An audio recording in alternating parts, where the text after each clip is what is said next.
आज आप लोगों के बीच इंजीनियरिंग ड्राइंग का एक बहुत ही महत्वपूर्ण चैप्टर लेकर के उपस्थित हुआ हूँ, जिसका नाम है अक्षरांकन, जिसे इंग्लिश में लेटरिंग कहा जाता है। इसके अंतर्गत मैं आपको इसका डेफिनेशन मीन्स परिभाषा और अक्षरांकन करते समय क्या क्या सावधानियां बरतनी हैं, इसके बारे में बताऊंगा। इसके साथ साथ अक्षरांकन का हाइट कितना होता है, गाइडलाइंस किसे कहते हैं, लेटरिंग में स्पेसिंग का क्या महत्व है, ये स्पेसिंग होता क्या है और न्यूमेरल्स क्या है, तथा अक्षरांकन के लिए किस पेंसिल का प्रयोग किया जाएगा, इन सब चीज़ों के बारे में बताने वाला हूँ। तो आइए शुरू करते हैं हम लोग अक्षरांकन लेटरिंग। जैसा कि इसका डेफिनेशन आपको स्क्रीन पे दिख रहा है। इंजीनियरिंग ड्राइंग में अक्षरांकन का विशेष महत्व है। इसके द्वारा ड्राइंग में निर्माण संबंधी सूचना, साइज इत्यादि से संबंधित सूचना दी जाती है। अक्षरांकन का कार्य हमेशा फ्री हैंड ही करना चाहिए। इससे समय की बचत होती है। कहने का मतलब यह है कि इंजीनियरिंग ड्राइंग में अक्षरांकन का बहुत ही विशेष महत्व होता है। ड्राइंग आपने बना लिया और अक्षरांकन सही नहीं किया तो ड्राइंग आपका गंदा दिखता है, ख़राब दिखता है।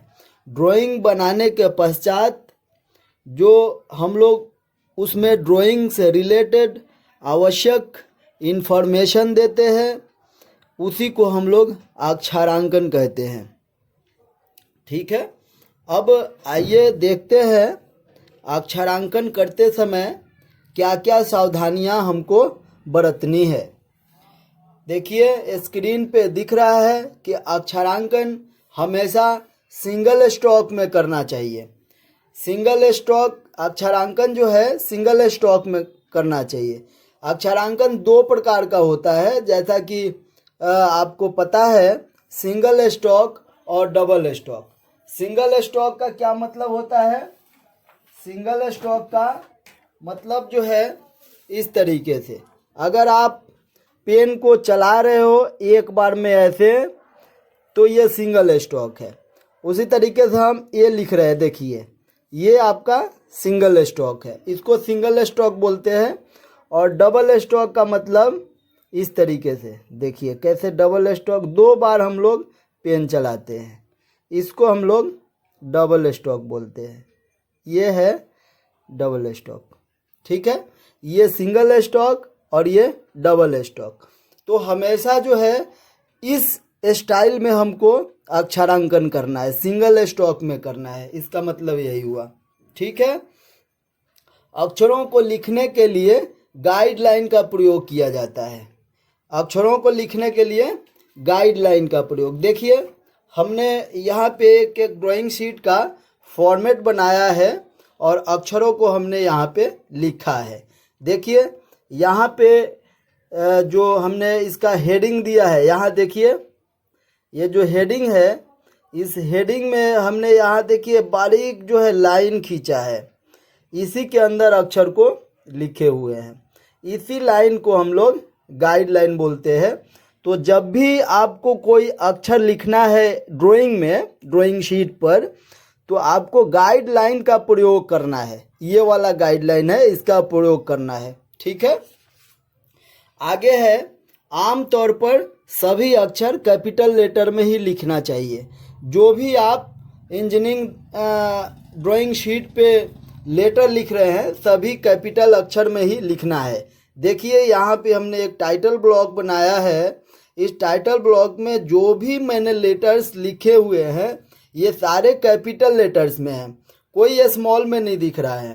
तो नियम यह है कि जो भी आप ड्राइंग शीट पे लिख रहे हो सभी लेटर जो है कैपिटल लेटर में ही होना चाहिए, स्मॉल लेटर में नहीं होना चाहिए। ठीक है, आगे देखते हैं अक्षर लिखने का तरीका। ये देखिए चौथा नंबर है, अक्षर लिखने का तरीका सीधा या तिरछा कोई एक ही होना चाहिए।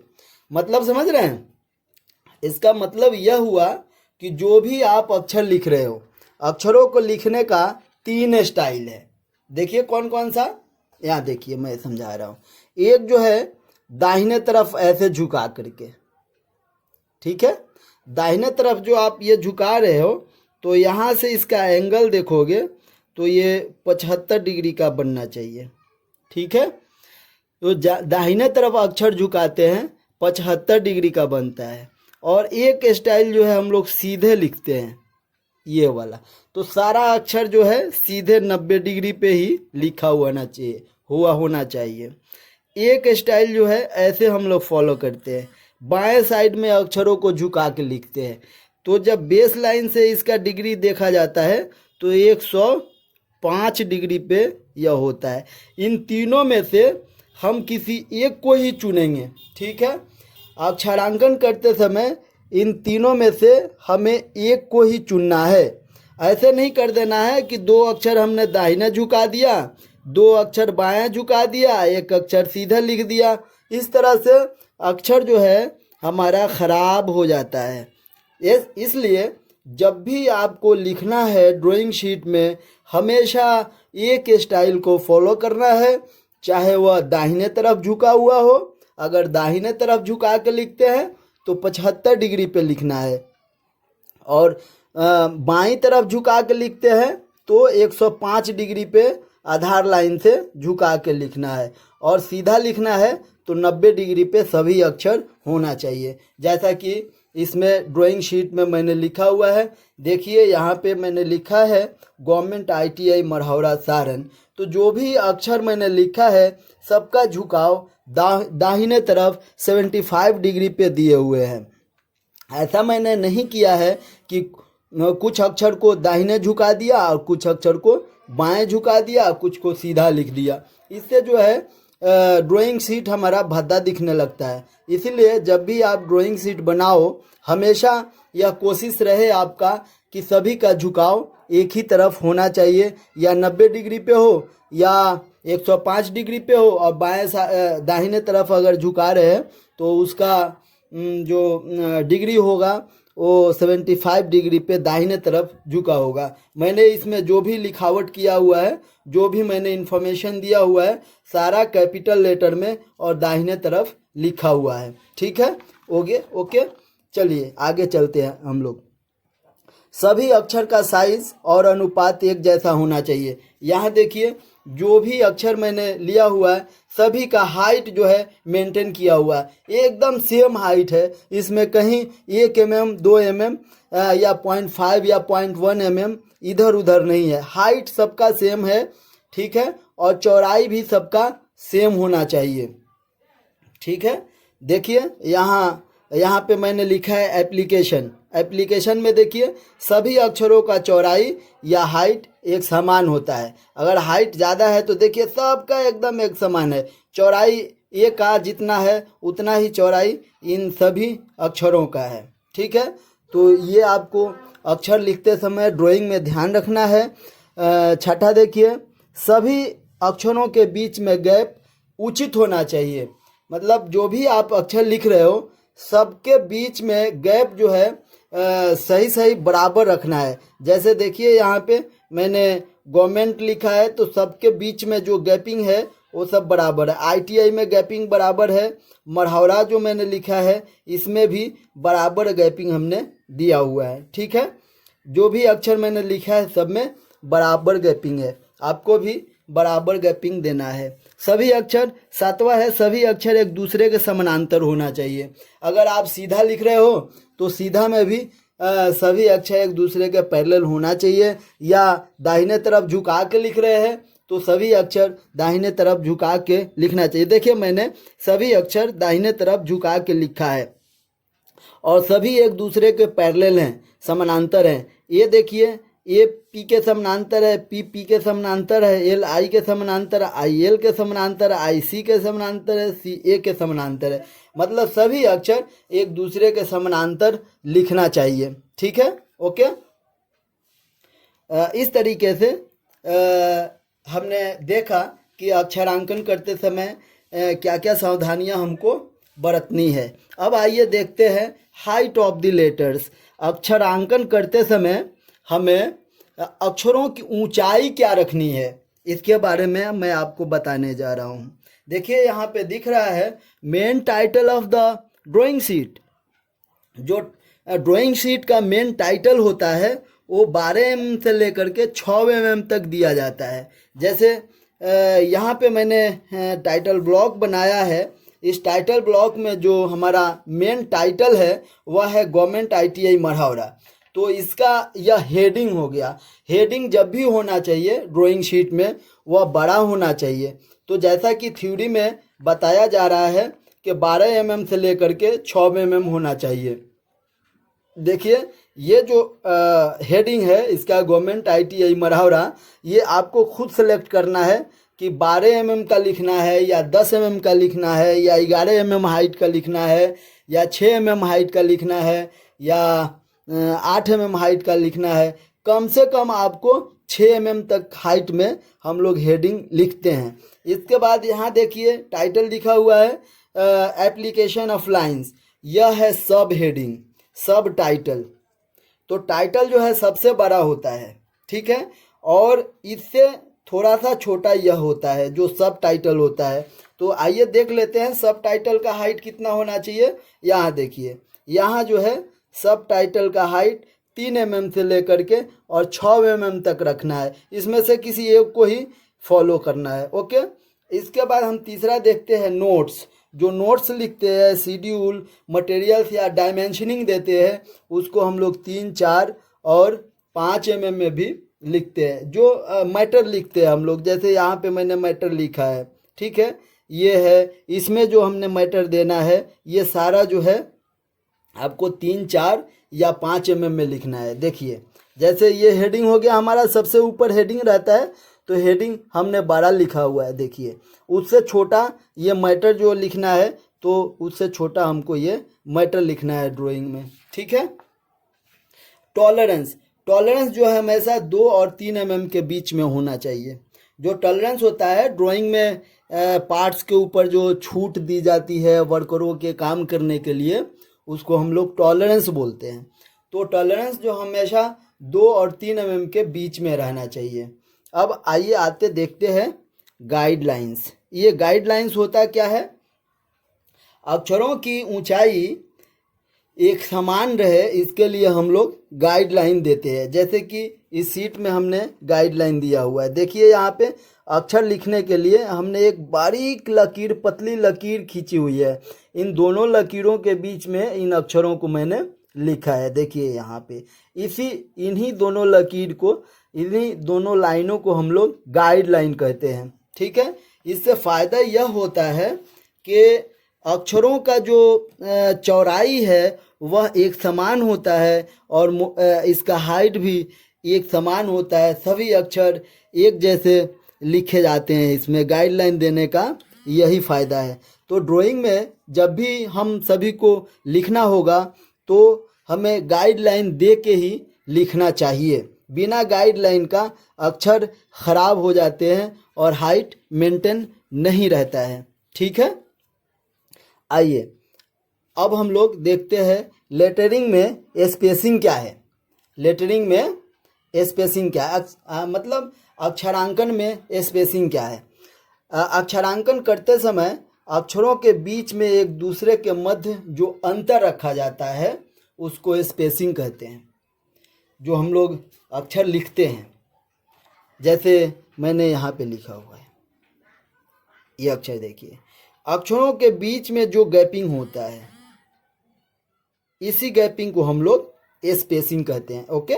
देखिए ये, देखिए ये शब्दों के बीच का गैप ये है, ये शब्दों के बीच का गैप है और ये अक्षरों को के बीच का गैप है, ये लेटर्स के बीच का गैप है। इसमें भी एक प्रोपोर्शन होता है, ठीक है। आइए देखते हैं क्या होता है। जो हम लोग अक्षर लिखते हैं उसका उसमें गैप जो दिया जाता है वह अक्षरों के ऊंचाई का 1/4 रखा जाता है। जो भी हम लोग अक्षर लिखते हैं और जो ऊंचाई सेलेक्ट करते हैं, जैसे ए हमने सेलेक्ट किया है, सपोज कि ये 12 mm का है, तो 1/4 गुना इसका गैप, ये वाला गैप होगा। ये अगर 12 mm आपने सेलेक्ट किया है तो 12 का 1/4, देखिए 12 का 1/4, 4 तिहाई 12, 3 एकम 3, यानी कि जो अक्षरों के बीच में गैपिंग होगा, इन अक्षरों के बीच में जो गैपिंग होगा वह 3 mm का रखना है। क्लियर। अब आया दो शब्दों के बीच क्या गैपिंग रखना है। तो दो शब्दों के बीच में गैपिंग जो है हम लोग रखते हैं अक्षरों के ऊंचाई के बराबर। देखिए यहाँ पे अक्षरों के ऊंचाई के बराबर रखा जाता है। देखिए जो दो शब्दों के बीच में जो गैपिंग है, यहाँ देखिए ये जो एक शब्द हो गया यहाँ से यहाँ तक, ठीक है। इसके और इसके बीच में जो गैपिंग है ये वाला, ये अक्षरों के ऊंचाई के बराबर है। ये जितना एन लिखे हुए हैं हमने उतना ही ये गैपिंग दिए हुए हैं, उतना ही गैपिंग अक्षरों के ऊंचाई के बराबर यहाँ पे दो शब्दों के बीच में गैपिंग होना चाहिए, यह नियम है।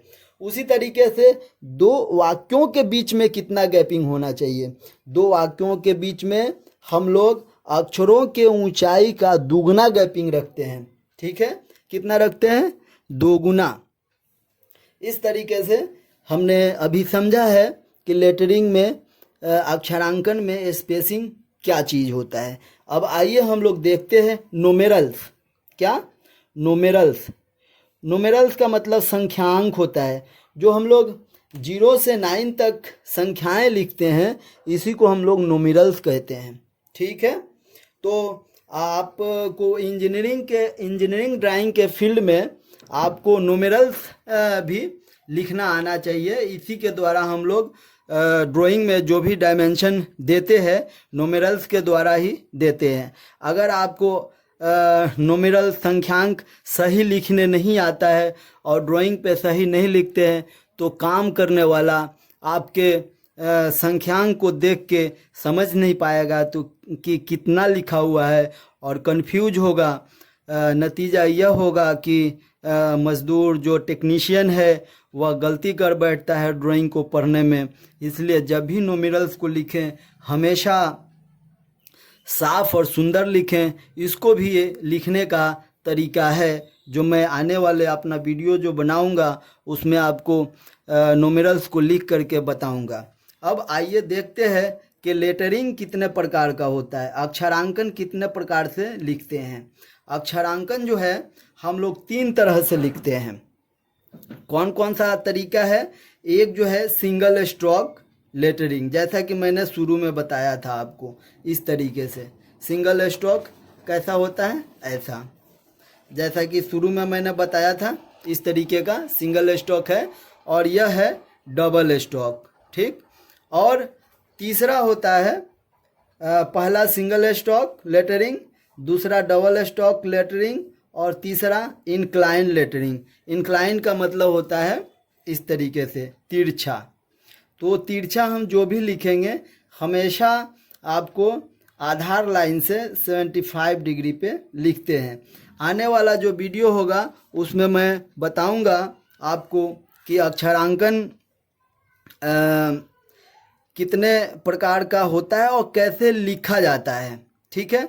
वो लिखने का तरीका मैं आपको इस जो आने वाला हमारा वीडियो होगा उसमें मैं आपको बताऊंगा।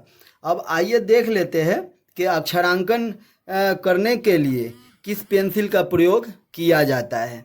अक्षरांकन करने के लिए किस पेंसिल का प्रयोग किया जाता है? तो अक्षरांकन करने के लिए सबसे पहला शर्त और कंडीशन यह है कि हमें गाइडलाइन खींचना है। गाइडलाइन जैसा कि मैंने आपको बताया बहुत बारीक होता है जिसको केवल आप ही देख सको, यानी बिल्कुल पतला। और यह पतला लाइन जो है हमेशा 4H या 3H पेंसिल से खींचा जाता है। तो अक्षरांकन करने के लिए आपके पास होना चाहिए 3H या 4H पेंसिल। ओके, इसके बाद उसके अंदर लिखने का काम करना है आपको। तो लिखने का काम जो है हमेशा H पेंसिल से किया जाता है, और H पेंसिल अगर नहीं है तो आपको HB पेंसिल से काम चलाना है। दूसरा कोई पेंसिल प्रयोग नहीं किया जाता है अक्षरांकन करने के लिए। तो स्टूडेंट्स, आपको अगला वीडियो हमारा देखने के लिए थोड़ा सा वेट करना होगा। उसमें मैं आपको single stroke lettering, double stroke lettering और इंक्लाइन लेटरिंग तथा नोमिनल्स लिखने के लिए सिखाऊंगा। तब तक के लिए हमें इजाज़त दीजिए। धन्यवाद।